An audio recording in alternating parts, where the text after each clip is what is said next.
ప్రభుత్వ మంత్రివర్గ విస్తరణ జరిగింది. 3 మంత్రులు ప్రమాణ స్వీకారం చేశారు. గడ్డం వివేక్, అడ్లూరి లక్ష్మణ్, వాకిటి శ్రీహరులకు అవకాశం ఇచ్చారు. కాంగ్రెస్ పార్టీ పరిస్థితి ఎలా ఉందంటే 6 నెలలు సాధన చేసి మూలనున్న ముసలమ్మను కొట్టారన్నట్లుగా కాంగ్రెస్ పార్టీ తీరుంది.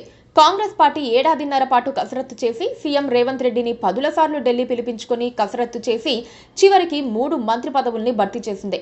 మాల వర్గం నుంచి వివేక్, మాదిగ వర్గం నుంచి అడ్లూరి లక్ష్మణ్, బీసీ నుంచి వాకిటి శ్రీహరిలకు ఛాన్స్ ఇచ్చారు. 3 పదవుల్ని ఖాళీగా పెట్టారు. మంత్రులను తప్పించడం లేదా శాఖలను మార్చడం లాంటి పనులేమీ ప్రస్తుతం పెట్టుకోవటం లేదు. అయితే మంత్రి పదవులు ఆశించి భంగపడిన వారు ఆవేశంలో ఉన్నారు. వారిని బుజ్జగించేందుకు కాంగ్రెస్ పెద్దలు ప్రయత్నిస్తున్నారు. ఉమ్మడి ఆదిలాబాద్ జిల్లాకు చెందిన ప్రేమ్ సాగర్ రావు, కోమటిరెడ్డి రాజగోపాల్ రెడ్డి, సుదర్శన్ రెడ్డి, మల్రెడ్డి రంగారెడ్డి తీవ్ర అసంతృప్తిలో ఉన్నారు. వారికి సర్ది చెప్పేందుకు మీనాక్షి నటరాజన్ ప్రయత్నిస్తున్నారు. ఈ 3 పదవులతోనూ ఉమ్మడి నిజామాబాద్ జిల్లాకు, గ్రేటర్ కు మంత్రి పదవి రాలేదు. మైనార్టీకి కూడా మంత్రి పదవి కేటాయించలేదు. ఈ అసంతృప్తి మాత్రం అలాగే ఉండిపోతుంది. ఓ 3 పదవుల్ని భర్తీ చేయడానికి ఇంతకాలం పట్టింది. మిగతా పదవుల్ని భర్తీ చేయడానికి ఇంకెంతకాలం పడుతుందో ఎవ్వరికీ అర్థం కాని పరిస్థితి నెలకొంది. ఎందుకు భర్తీ చేయలేకపోయారంటే కాంగ్రెస్ హైకమాండ్కు భయం అని చెప్పక తప్పదు. పార్టీ నేతల హెచ్చరికల్ని, బెదిరింపుల్ని తట్టుకోలేక భర్తీ చేయలేకపోయారు. 10 ఏళ్ల తర్వాత పార్టీ అధికారంలోకి వచ్చింది. పార్టీ కోసం కష్టపడిన వారికి అవకాశాలు ఇవ్వలేకపోతున్నారు. 3 మంత్రి పదవుల్ని ఎందుకు భర్తీ చేయటం లేదంటే కోమటిరెడ్డి రాజగోపాల్ రెడ్డి వంటి వారి బెదిరింపులకు తలొగ్గి ఆయనకు ఇవ్వలేరు, అలాగని ఇతరులకు ఇవ్వలేరు. అందుకే ఆపేశారు. ఈ రాజగోపాల్ రెడ్డి ఎవరు?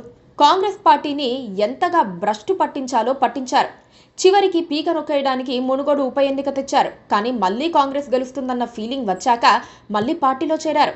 ఇలాంటి వాళ్లకు కాంగ్రెస్ హైకమాండ్ భయపడుతోంది. పార్టీనే నమ్ముకొని ఉన్నవారు చాలా మంది ఉన్నారు. ప్రేమ్ సాగర్ రావు, సుదర్శన్ రెడ్డి వంటి వారికి పదవులు ఇవ్వడానికి ఈ రాజగోపాల్ రెడ్డి లాంటి వారి బెదిరింపులు అడ్డం పడుతున్నాయి.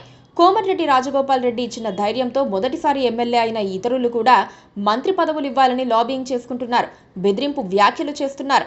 కాంగ్రెస్ హైకమాండ్ ఇంత బేలగా ఉంటే కోమటిరెడ్డి లాంటి నేతలు ఓ ఆట ఆడుకుంటారు. ఇప్పుడు అదే జరుగుతోంది. 3 మంత్రి పదవుల్ని ఖాళీగా ఉంచటం వల్ల భారీగా ఆశలు పెట్టుకున్న వారు తర్వాతైనా అణిగిమణిగి ఉండేందుకు అవకాశం ఉంటుందని ఆశపడుతున్నారు. కానీ ఇది కాంగ్రెస్ పార్టీకి కొత్త సమస్యలు తెచ్చిపెట్టే అవకాశాలు కనిపిస్తున్నాయి. Please subscribe to KTV Telugu. KTV Telugu. KTV Telugu channel.